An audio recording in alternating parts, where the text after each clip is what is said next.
विद्यार्थियों, आज की कक्षा में मैं लेकर आया हूँ आपके लिए बहुवचनस्य प्रयोगः, यानी बहुवचन का प्रयोग। पिछली वीडियोस में हमने पढ़ा कि एक वचन का प्रयोग, द्विवचन का प्रयोग किस प्रकार होता है। चूँकि हम जो अपना पाठ है शब्द परिचय, जिसमें हम आकारांत स्त्रीलिंग शब्दों को पढ़ रहे हैं, उसके विषय में आज बहुवचन का प्रयोग किस प्रकार होता है जानते हैं। तो आइए बच्चों, शुरुआत करते हैं। बहुवचनस्य प्रयोगः, बहुवचन का प्रयोग। आपको चित्र में नजर आ रहा है एताः काः। एताः यानी ये सब क्या, ये जो आपको चित्र में नजर आ रहे हैं ये सब काः, ठीक है ना, कौन है। एताः स्थालिकाः।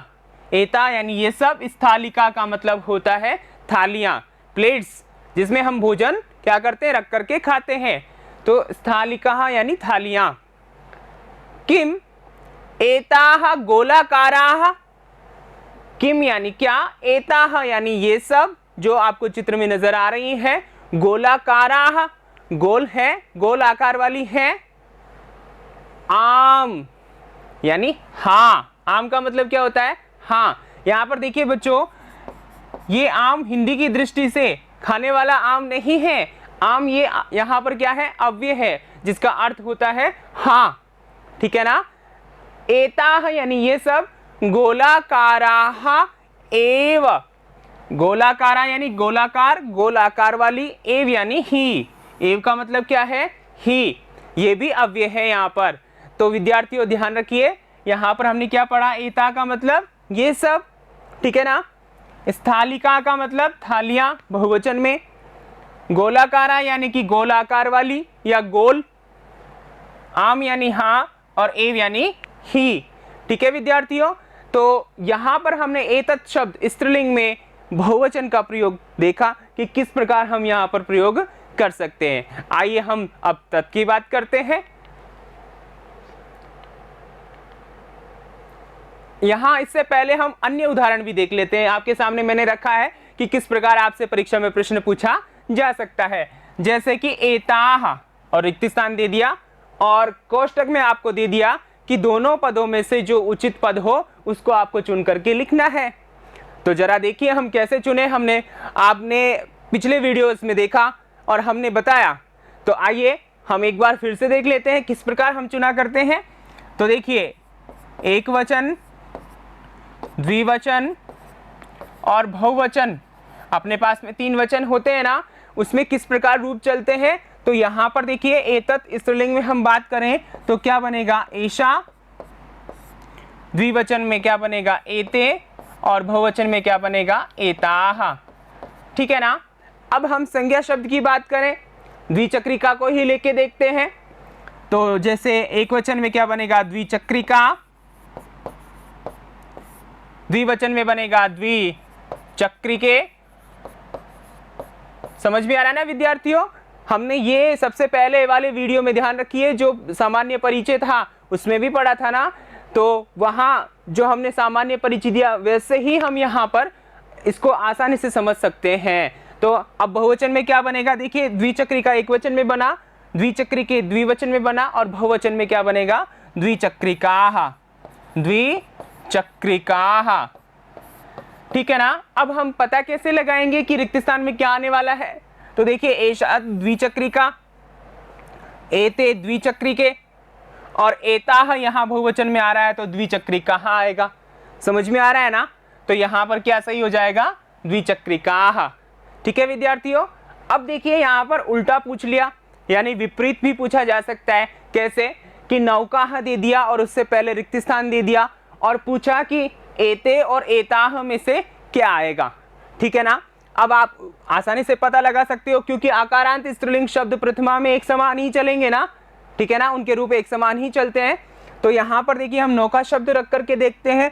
तो मूल शब्द आपका नौका जो है इस प्रकार चलेगा, नौका, नौके और नौकाः।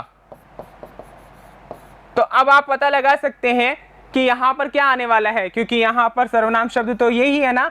एषा के साथ में नौका, एते के साथ में नौके, ठीक है ना, और एताः के साथ में नौकाः, ठीक है ना। तो यहाँ पर क्या आएगा, एताः। विद्यार्थियों उम्मीद करता हूं कि आपको समझ में आ रहा है, ठीक है ना। बड़े ही आसान तरीके से समझा रहा हूं, तो आप ध्यान से रखिए और लिखते रहिए। अब आगे देखिए, हम तत् की बात करते हैं। ताहा काहा, जो आपको चित्र में नजर आ रही है ना, ता यानी वे, ठीक है ना, दूर की स्थिति में ताहा यानी वे, काहा कौन है, अर्थात ता का मतलब वे सब, स्त्रीलिंग में बात करें तो, ठीक है। ताहा अजाहा, ठीक है ना, वे सब क्या है, बकरियां हैं। अजाहा का मतलब क्या होता है, बकरियां, यानी वे सब कौन है, बकरियां हैं। ताहा किम कुर्वंती, ताहा यानी वे सब, किम यानी क्या, कुर्वंती यानी करती हैं या कर रही हैं, ठीक है ना, बहुवचन में है तो यहाँ करती है या कर रही है दोनों ही अर्थ हम ले सकते हैं। ताहा चरंती, वे सब चर रही हैं। चरना मतलब पशु जो खाना खाते हैं उसको हम क्या बोलते हैं, चरना बोलते हैं।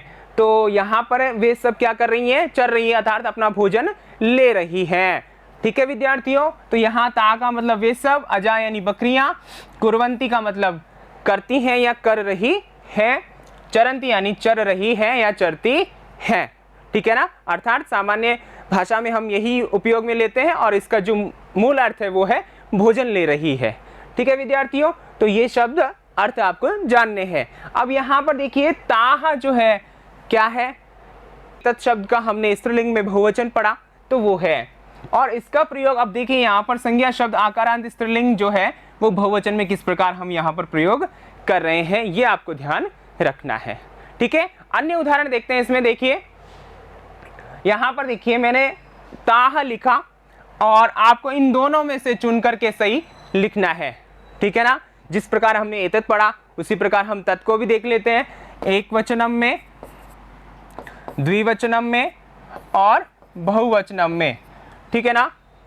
एतत् शब्द पढ़ा वैसे ही सेम, तत् यानी सा, ते, ताहा, ठीक है, समझ में आ रहा है ना। अब हम संज्ञा शब्द लें, कुंचिका ही ले लेते हैं। कुंचिका, एक वचन में क्या बनेगा, कुंचिका, द्विवचन में क्या बनेगा, कुंचिके, द्विवचन में क्या बनने वाला है, कुंचिके, और बहुवचन में क्या बनने वाला है, कुंचिकाः, ठीक है विद्यार्थियों, ये है। अब यहां पर देखिए हम पता कैसे करें, तो देखिए सा के साथ कुंचिका, ते के साथ कुंचिके और ताहा के साथ कुंचिका। तो ऑप्शन में अपने पास में क्या है, कुंचिके और कुंचिकाः, और इधर सर्वनाम शब्द क्या है अपने पास में, ताहा, तो क्या हो जाएगा, कुंचिकाः, ठीक है विद्यार्थियों। अब दूसरा उदाहरण इसका विपरीत है, यानी कि तत् शब्द का स्त्रीलिंग पूछा है, ते और ताहा में से क्या आएगा, तो मापिकाः लिखा हुआ है। तो आप यहाँ पर देखिए, आप इस प्रकार जान सकते हैं शब्द रूप लिख करके, मापिका एक वचन में बनता है तो वो ऑप्शन में ही अपने यहाँ पर रिक्त स्थान में ही नहीं है तो ये नहीं आएगा। फिर क्या है, द्विवचन की बात करें, मापिके, तो यहाँ पर देखिए मापिके भी नहीं है तो ते भी नहीं आएगा, सा और ते तो गए। अब ऑप्शन में क्या बचा अपने पास में, चूंकि मापिका लिखा हुआ है तो यहाँ ता ही बचता है, तो उत्तर हमारा क्या हो जाएगा, ताहा। तो विद्यार्थी आपको समझ में आया। इस प्रकार बहुत सारे उदाहरण हो सकते हैं, आपको पूछे जा सकते हैं आपके पाठ्य पुस्तक के अनुसार।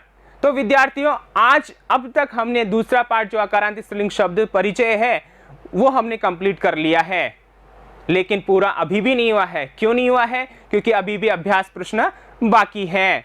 तो यहाँ तक मैं एक बार आपको बता दूं कि हमने जो पहला भाग है उसमें सामान्य परिचय आकारांत स्त्रीलिंगों का पढ़ा, दूसरे में हमने एकवचनस्य प्रयोगः पढ़ा, तीसरे में हमने द्विवचनस्य प्रयोगः पढ़ा, और इस वीडियो में हमने पढ़ा बहुवचनस्य प्रयोगः।